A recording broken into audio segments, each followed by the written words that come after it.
നമസ്കാരം. എല്ലാ ദിവസവും രാവിലെയുള്ള പ്രീ മാർക്കറ്റ് റിപ്പോർട്ടിലേക്ക് കിടക്കാം. എല്ലാവർക്കും ആദ്യമായിട്ട് ഒരു ശുഭദിനം നേരുന്നു. ഇന്നലെ US മാർക്കറ്റിൽ നിന്ന് അവിടുത്തെ CPI ഇൻഫ്ലേഷൻ ഡേറ്റ വന്നിരുന്നു. ഇൻലൈൻ വിത്ത് എക്സ്പെക്റ്റേഷനാണ് 2.7%.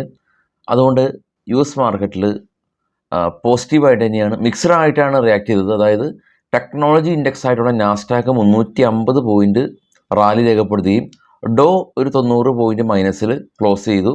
വലിയ ഇമ്പാക്റ്റുകളൊന്നും തന്നെ ഉണ്ടാക്കിയിട്ടില്ല. അതുകൊണ്ട് തന്നെ നിഫ്റ്റി ഇപ്പോൾ ട്രേഡ് ചെയ്യുന്നത് അത് കാരണം വലിയ ഇമ്പാക്റ്റുകളൊന്നും തന്നെ ഉണ്ടാക്കിയിട്ടില്ല. ഇന്ത്യയുടെ ഇൻഫ്ലേഷൻ ഡേറ്റ ഇന്ന് മാർക്കറ്റ് സമയം കഴിഞ്ഞാണ് വരുന്നത്. അതിനുശേഷം നാളെയാണ് അത് റിയാക്ട് ചെയ്യപ്പെടുകയുള്ളൂ. ഇന്നലെ FIIC ഇന്ത്യൻ മാർക്കറ്റിൽ കഴിഞ്ഞ കുറച്ച് ദിവസങ്ങളുടെ ഒരു ബൈയിങ്ങിന് ശേഷം 1012 കോടി രൂപയുടെ സെല്ല് നടത്തി. DIs അതിൻ്റെ ഡബിള് ബൈ ചെയ്തിട്ടുണ്ട്. 2008 കോടി രൂപയുടെ ബൈ ചെയ്തിട്ടുണ്ട്.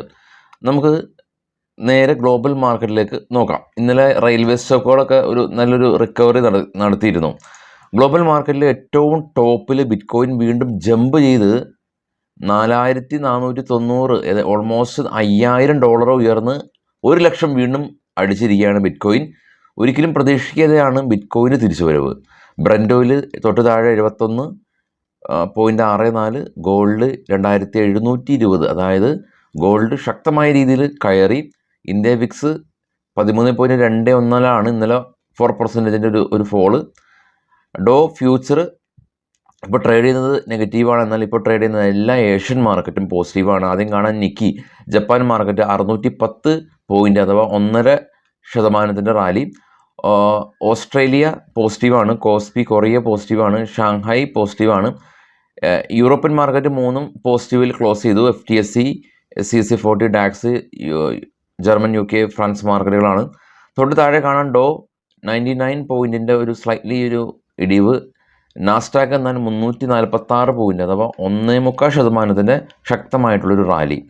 US മാർക്കറ്റിൽ ലിസ്റ്റ് ചെയ്ത ഇന്ത്യൻ കമ്പനികളിൽ പ്രത്യേക റിയാക്ഷൻ ഒന്നും കണ്ടില്ല. ഇൻഫോസിസ് 0.5% സ്പൈക്ക് ചെയ്തു, പിന്നീട് 0.5% ഫോളോ ചെയ്തു. എക്സ്റ്റൻഡിൽ വിപ്രോ മ്യൂട്ടഡ് ആയിരുന്നു, എന്നാൽ എക്സ്റ്റൻഡിൽ 0.5% സ്പൈക്ക് ചെയ്തു. HDFC ബാങ്ക് സ്ലൈറ്റ്ലി ഒരു ഫോൾ ആയിട്ടുണ്ട്. ICICI ബാങ്ക് മ്യൂട്ടായിരുന്നു. അങ്ങനെ പ്രത്യേകിച്ച് റിയാക്ഷനൊന്നും കണ്ടില്ല. അപ്പോൾ അത് വലിയൊരു ഈവൻറ്റ്, അങ്ങനെ വലിയ ഒരു നോൺ ഈവൻ്റായിട്ട് മാറി എന്നുള്ളതാണ്. ഇനിയിപ്പോൾ ഇന്ത്യയുടെ ഇന്നത്തെ ഇൻഫ്ലേഷൻ ഡേറ്റയാണ് വിപണി കാത്തിരിക്കുന്ന അടുത്തൊരു കീ ഇവൻറ്റ്. നാളെ മാർക്കറ്റ് സമയം, അതായത് ഇന്ന് മാർക്കറ്റ് സമയത്തിന് ശേഷം അത് വരികയും നാളെ ഏർലി മോർണിംഗ് നമുക്കത് റിയാക്ട് ചെയ്യപ്പെടുകയും ചെയ്യും. വേദാന്ത, ഇനി സ്റ്റോക്കുകളുടെ വാർത്തകളിലേക്ക് പോകുകയാണെങ്കിൽ വേദാന്ത ഡിസംബർ 16 ഡിവിഡൻഡ് പ്രഖ്യാപിക്കുന്നുണ്ട്. ഇവരുടെ റെക്കോർഡ് ഡേറ്റ് ഉണ്ടാവുക ഡിസംബർ 24, അതായത് 16 പ്രഖ്യാപനം, 24 റെക്കോർഡ് ഡേറ്റ്. എത്ര രൂപയാണെന്നുള്ളത് ഈ ബോർഡ് മീറ്റിങ്ങിൽ അവർ തീരുമാനമെടുക്കും.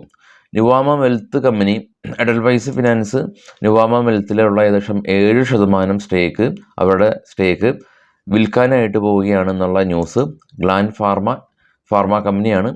അവരുടെ ഒരു പുതിയ ഒരു medicine, vitamin K deficiency treat ചെയ്യുന്ന പുതിയ മെഡിസിൻ്റെ US നിന്ന് അവരുടെ ഡ്രഗ് കൺട്രോൾ അതോറിറ്റിയുടെ അംഗീകാരം ലഭിച്ചു.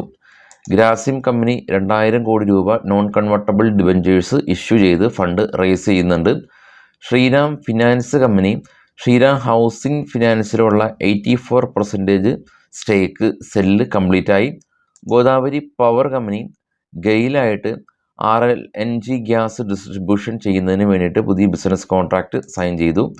ഗ്രേവ്സ് കോട്ടൺ കമ്പനി നമ്മൾ ഇന്നലെ കണ്ടിട്ടുള്ളതായിരുന്നു. ഇവരുടെ ഇലക്ട്രിക്കൽ മൊബിലിറ്റി സെപ്പറേറ്റ് എൻറ്റിറ്റി ആയിട്ട് IPOയിൽ ലിസ്റ്റ് ചെയ്യും. SME സോളാർ ഹോൾഡിംഗ് കമ്പനി പറഞ്ഞിരിക്കുന്നത് ഈ ഒരു 250 മെഗാവാട്ട് കപ്പാസിറ്റി ഉള്ള ഒരു പുതിയ റിന്യൂവബിൾ എനർജിയുടെ ഒരു ഓർഡർ ഇവർക്ക് കിട്ടി.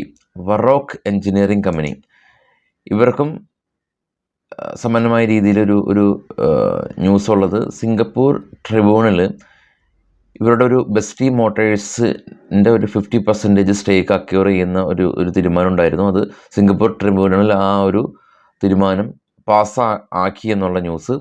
സമ്മാൻ ക്യാപിറ്റൽ കമ്പനി 2500 കോടി രൂപയാണ് ക്വാളിഫൈഡ് ഇൻസ്റ്റിറ്റ്യൂഷണൽ പ്ലേസ്മെൻറ്റിലൂടെ ഫണ്ട് റൈസ് ചെയ്യുന്നത്. Reliance power company 930 megawatt capacity ഉള്ള solar energy contract with battery energy storage system ഇവർക്ക് കിട്ടിയിട്ടുണ്ട്. സോളാർ എനർജി കോർപ്പറേഷൻ ഓഫ് ഇന്ത്യയുടെ ഭാഗത്തു നിന്നാണ് ഓർഡർ കിട്ടിയത്. പിലാനി ഇൻവെസ്റ്റ്മെൻറ്റ് കമ്പനി ഇവരുടെ നോൺ ബാങ്കിങ് കമ്പനി ഫോം ചെയ്യുന്നതിന് വേണ്ടിയിട്ടുള്ള ആപ്ലിക്കേഷൻ RBIയിൽ ഇവർ സബ്മിറ്റ് ചെയ്തിട്ടുണ്ടെന്നുള്ള ഒരു ന്യൂസാണ്. ആമി ഓർഗാനിക് കമ്പനി 177 കോടി രൂപ ഇവരുടെ ഇലക്ട്രിക് അഡ്ഹസീവ് പ്രൊഡക്റ്റുകളെല്ലാം തന്നെ എൻഹാൻസ് ചെയ്യുന്നതിന്, ബിസിനസ് വിപുലപ്പെടുത്തുന്നതിന് വേണ്ടിയിട്ട് ഇവർ 177 കോടി രൂപ ക്യാപിറ്റൽ ഇൻഫ്യൂഷൻ നടത്തി. വാരിയസ് എനർജി കമ്പനി മധ്യപ്രദേശിൽ നിന്ന് പുതിയ സോളാർ ഡെവലപ്മെൻറ്റിൻ്റെ ഓർഡർ കിട്ടി. Lalchand industries company government of India automatic power capacity 8801 മെഗാവാട്ടിൽ നിന്ന് 22,480 മെഗാവാട്ടിലേക്ക് 2031 കൂടിയിട്ട് ഘട്ടം ഘട്ടമായിട്ട് വർദ്ധിപ്പിക്കുമെന്നുള്ള ന്യൂസ് ഉണ്ട്. കൊതാരി ഇൻഡസ്ട്രീസ് കമ്പനി ഫോണിക്സ് കൊതാരിയിലുള്ള 30% സ്റ്റേക്ക് അക്യൂർ ചെയ്തു. എംബസി ഓഫീസ് പാർക്ക് ഇവരെ സംബന്ധിച്ചുള്ള ന്യൂസ് ഉള്ളത്, ഇവർ 1000 കോടി രൂപ നോൺ കൺവെർട്ടബിൾ ഡിബെഞ്ചേഴ്സ് ഇഷ്യൂ ചെയ്ത് ഫണ്ട് റേസ് ചെയ്യുന്നുണ്ട്. ഹാപ്പിയസ്റ്റ് മൈൻഡ് കമ്പനി, ഹാപ്പിയസ്റ്റ് മൈൻഡിൻ്റെ ഒരു സബ്സിഡിയറി കമ്പനി ഉണ്ട്, പ്യുവർ സോഫ്റ്റ് എന്ന് പറഞ്ഞ കമ്പനി. ബാങ്കിങ് ബിസിനസ്സുകളും AI ബിസിനസ്സുകളെല്ലാം തന്നെ ഡെവലപ്പ് ചെയ്യുന്നതാണ് പ്യൂർ സോഫ്റ്റ്വെയർ. അപ്പോൾ ഇവരുടെ ബിസിനസ്സെല്ലാം തന്നെ യൂസിൽ എക്സ്പാൻഡ് ചെയ്യുകയാണ് എന്നുള്ള ഒരു ന്യൂസ് ഉണ്ട്. Rosel Tex company outstanding supplier recognition award Rosel Tex കമ്പനിക്ക് ലഭിച്ചു എന്നുള്ള ന്യൂസ്.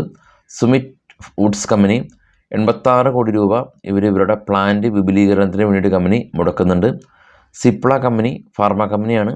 സിപ്ലയുടെ ഒരു പുതിയ മെഡിസിന് ഇന്ത്യൻ ഡ്രഗ് കൺട്രോൾ അതോറിറ്റിയുടെ ഭാഗത്തു നിന്നുള്ളൊരു അംഗീകാരം ലഭിച്ചു. United drills and tools company 149 കോടി രൂപയുടെ ഓർഡർ വേദാന്തയുടെ ഭാഗത്തുനിന്ന് ലഭിച്ചു എന്നുള്ളതാണ് ഇപ്പോൾ ഉള്ള ന്യൂസ്. മറ്റുള്ള ന്യൂസായിട്ട് വൈകിട്ട് 7 മണിക്ക് എത്താം. ട്രേഡ് ബഡ്ഡി എന്ന് പറഞ്ഞ ടാബിൽ IPOയും ഡിവിഡൻറ്റും മറ്റുള്ള എല്ലാ ഡീറ്റെയിൽസും ലഭ്യമാണ്. അതിൻ്റെ ലിങ്ക് വീഡിയോയുടെ ഡിസ്ക്രിപ്ഷനിലുണ്ട്, ചെക്ക് ചെയ്യാം. Thank you.